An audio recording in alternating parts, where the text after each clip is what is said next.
श्री स्वामी समर्थ. स्वामी महाराज तुमच्या सर्व चांगल्या इच्छा पूर्ण करो ही स्वामींच्या चरणी प्रार्थना करते आणि आजच्या या नवीन व्हिडिओला सुरुवात करते. आपल्या हिंदू धर्मात पितृपक्षाला अत्यंत महत्त्व आहे, कारण या काळात दिवंगत आत्म्यांच्या शांतीसाठी श्राद्ध, तर्पण आणि पिंडदान केले जाते. 16 दिवसाच्या काळात पूर्वज संतुष्ट होतात आणि त्यांच्या आशीर्वादाने कुटुंबाची प्रगती होते.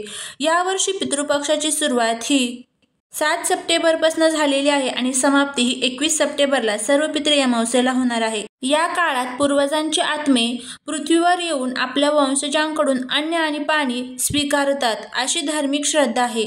पितृपक्षात श्राद्ध केल्याने पितृऋण कमी होते आणि पूर्वजांचे आशीर्वाद, शांती आणि मार्गदर्शन मिळते. या काळात कुटुंबातील सदस्य पूर्वजांप्रती कृतज्ञता व्यक्त करून त्यांच्याप्रती आदरभाव व्यक्त करतात.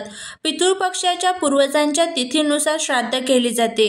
ज्यांना आपल्या पूर्वजांची मृत्यूची तिथी माहीत नाही त्यांच्यासाठी सर्वपितृ अमावस्येचा दिवस श्राद्ध करण्यासाठी योग्य मानला जातो. या काळात पूजा आणि दानधर्म केल्याने पितरांचा आत्मा शांत होतो आणि त्यांचे आशीर्वाद आपल्याला मिळत असतात, अशी धार्मिक मान्यता आहे. सहसा घरातील सर्वात मोठ्या मुलाकडून हे विधी केले जातात, ज्यात शुद्धीकरण स्नानाने सुरुवात होते. ब्राह्मणांना तांदूळ, डाळ आणि भाज्यांसारखे साधे भोजन दिले जाते. तिळाच्या बिया मिसळलेले पाणी अर्पण केले जाते. या काळात गाय, कुत्रे आणि कावळे यांना अर्पण केले जाते. अन्न तसेच कपडे आणि इतर वस्तूंचे दान देखील केले जाते. पितृपक्षाचा काळ लोकांना त्यांच्या पूर्वजांप्रती असलेल्या कर्तव्याची आठवण करून देतो. श्राद्ध आणि तर्पण करून कुटुंब केवळ कृतज्ञता व्यक्त करत नाही तर आरोग्य, समृद्धी आणि आनंदासाठी, आशीर्वादासाठी मागणी करत असतात. जरी हा काळ विवाह आणि गृहप्रवेश यासारख्या नवीन कार्यासाठी अशुभ मानला जात असला तरी हिंदू परंपरेत पितृपक्षाला एक भावनिक महत्त्व देण्यात आलेलं आहे.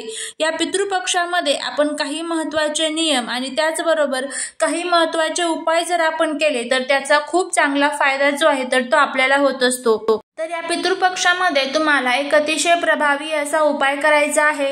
घरामध्ये आपल्याला या 2 ठिकाणी दही भात ठेवायचा आहे. या उपायाने काय होईल तर आपला कायमचा पितृदोष, वास्तुदोष, ग्रहदोष, मुलांच्या अडचणी संपेल. 24 तासात घरातील इडापिडा, नकारात्मकता संपून जाईल. शत्रू आपल्यासमोर गुडघे टेकवेल. असा हा प्रभावी उपाय आपल्याला करायचा आहे. आता हा उपाय कसा करायचा, कोणत्या वेळेमध्ये करायचा याबद्दलची संपूर्ण माहिती आज या व्हिडिओमध्ये मी तुमच्यासोबत शेअर करणार आहे. त्यामुळे तुम्ही हा व्हिडिओ स्किप न करता शेवटपर्यंत नक्की पहा. तुम्ही जर चॅनलवरती नवीन असाल तर सबस्क्राईब करा आणि शेजारील बेल आयकॉनलाही प्रेस करा, म्हणजे माझ्या सर्व नवीन व्हिडिओचं नोटिफिकेशन तुम्हाला मिळेल आणि तुम्ही एक पण व्हिडिओ मिस करणार नाही. त्याचबरोबर कमेंटमध्ये जय माता लक्ष्मी लिहायला अजिबात विसरू नका, जेणेकरून माता लक्ष्मीची तुमच्या कुटुंबावरती, मुलांवरती अगदी भरभरून कृपा होईल. पितृपक्षामध्ये काही महत्त्वाच्या नियमांचं आपल्याला पालन करायचं असतं. त्यामध्ये पितृपक्षामध्ये चुकू नये घर, गाडी, बंगला, सोने, चांदी या वस्तूंची खरेदी करू नये. त्याचबरोबर ज्या जीवनावश्यक वस्तू असतात त्यामध्ये मीठ आणि जे तिळाचं तेल असतं, त्याचबरोबर झाडू असतो, तर ह्या वस्तूंचं सुद्धा जे खरेदी आहे तर ती या पितृपक्षाच्या 15 दिवसामध्ये केली जात नाही. जर या वस्तू आपल्याला खरेदी करायच्या असेल तर त्या फक्त आपण दान करण्यासाठीच खरेदी करू शकतो आणि आपल्या जीवनावश्यक वस्तूंमध्ये ह्या खूप महत्त्वाच्या वस्तू असतात. त्यामुळे पितृपक्ष चालू होण्याच्या अगोदरच 15 दिवस पुरेल इतक्या प्रमाणामध्ये ह्या वस्तू आपल्याला खरेदी करून ठेवायच्या असतात. त्यानंतर पितृपक्षामध्ये आपल्याला काही भाज्या संपूर्णपणे वर्ज्य मानल्या जातात.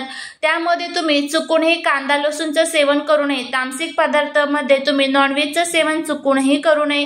त्याचबरोबर आपल्याला घरामध्ये जे कोबीची भाजी असते ती, त्याचबरोबर दुधी भोपळ्याची भाजी आणि वांग्याची भाजी ही पितृपक्षामध्ये संपूर्णपणे वर्ज्य मानली जाते.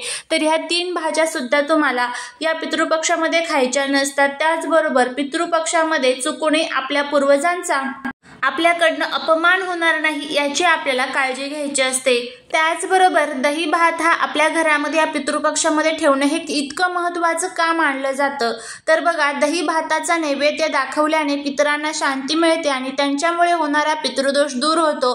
त्याचबरोबर या उपायाने केल्याने घरातील दारिद्र्य कमी होते, पैशांची चणचण दूर होते आणि घरात समृद्धी येते असे मानले जाते. दही भात घरात ठेवल्याने किंवा कावळ्याला खाऊ घातल्याने नजरदोष आणि करणी बाधेचा त्रास देखील दूर होतो. पितरांना प्रसन्न केल्यामुळे घरात सकारात्मक आत्मक ऊर्जा येते आणि कुटुंबातील सदस्यांमधील मतभेद कमी होतात. घरात वारंवार भांडणे होते व आजारपण येणे किंवा मानसिक तणाव जाणवणे यासारख्या समस्या दही भाताच्या उपायाने कमी होतात. पितृपक्षात विशेषतः पितरांच्या तिथीला दही भात अर्पण करणे शुभ मानले जाते. अमावस्येचा दिवस पितरांना समर्पित असल्याने या दिवशीही दही भात अर्पण करण्याची प्रथा आपल्याकडे आहे. त्यामुळे तुम्ही पितृपक्षामध्ये एकदा तरी हा जो दही भात आहे तर मी सांगते त्या पद्धतीने जर तुम्ही हा उपाय केला तर याचा चांगला अनुभव तुम्हाला हा बघायला मिळेल. आता हा दही भाताचा उपाय कशा पद्धतीने करायचा आहे ते आपण बघूया. यासाठी सर्वात प्रथम ज्या दिवशी तुम्ही हा उपाय करणार आहात त्या दिवशी तुम्हाला सकाळी लवकर उठायचं आहे. आणि एक गोष्ट लक्षात ठेवा, घरातील महिला किंवा पुरुष कोणीही हा उपाय करू शकतं. फक्त घरामध्ये सुतक पिरियड्स नसावं याची आपल्याला काळजी घ्यायची आहे.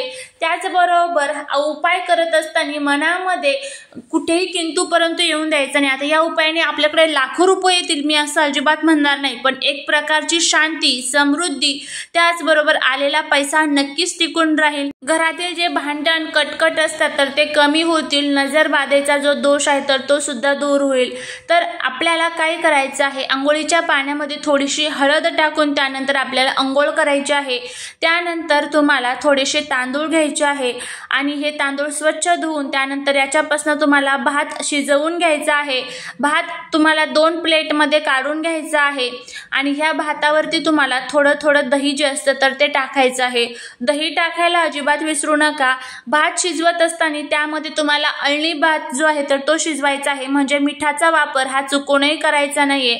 आता तुमच्याकडे जर शिळा भात असेल तर तो तुम्हाला वापरता येणार नाही. भात हा इतका शिजवायचा की तो तुम्ही फक्त तुमच्या उपायांसाठी वापराल.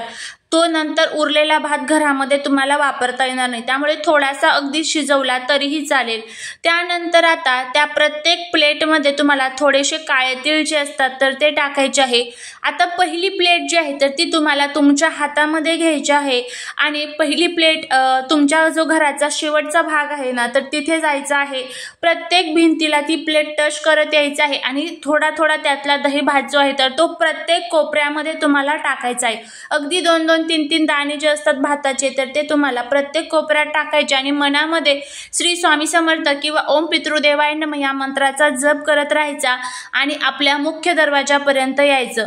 मुख्य दरवाजावरती आल्यानंतर ही प्लेट जी आहे तर ती 7 वेळेस आपल्या मुख्य दरवाजावरनं ओवाळायची आहे. ज्या प्रकारे घड्याळ फिरतं त्या पद्धतीने ती 7 वेळेस ओवाळायची आणि त्यानंतर ही प्लेट जी आहे तर ती बाहेर तुम्हाला कावळ्याला खाण्यासाठी एखाद्या झाडाखाली, टेरेसवरती, पत्र्यावरती तो भात खाण्यासाठी ही प्लेट ठेवून द्यायची आहे. आता त्यानंतर जो दुसरा आपण भात तयार केलेला आहे दुसऱ्या प्लेटमध्ये तर काय करायचं आहे, आपल्या घरामध्ये जे लहान मुलं असतात, वयोवृद्ध असतात, आपण स्वतः आहे, नवरा आहे, तर प्रत्येकावरनं ही प्लेट जी आहे तर ती 7 वेळेस उतरवायची आहे. प्रत्येकासाठी सेपरेट भात घ्यायची गरज नाहीये. तर तुम्हाला हीच एक दही भाताची प्लेट आहे तर ती 7 वेळेस प्रत्येकावरनं उतरायची आणि यामुळे काय होईल तर आपल्यामध्ये जे काही वाईट शक्ती असतात, नकारात्मकता असते तर ती दूर होते. आजारपण कमी होते. हट्टीपणा, चिडचिडपणा हा मुलांचा कमी होतो. त्यानंतर ही प्लेट सुद्धा तुम्हाला घेऊन तुमच्या टेरेसवरती, बाल्कनीमध्ये किंवा जिथे कुठे जागा असेल पशुपक्षी येतील तिथे तुम्हाला ही प्लेट जी आहे तर ती ठेवून द्यायची आहे. अशा पद्धतीने तुम्हाला हा उपाय जो आहे तर तो करायचा आहे. जितका दही भात कावळा किंवा पशुपक्षी खातील तितका खाऊन द्यायचा, बाकीचा उरलेला हा निर्मल्यामध्ये टाकून द्यायचा. अशा पद्धतीने हा उपाय करायचा आहे. करून बघा, याचा नक्कीच तुम्हाला अनुभव येईल. चालेली सेवा ही महाराजांच्या चरणी रुजू करते.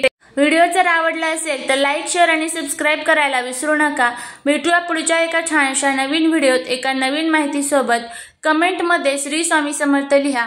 श्री स्वामी समर्थ.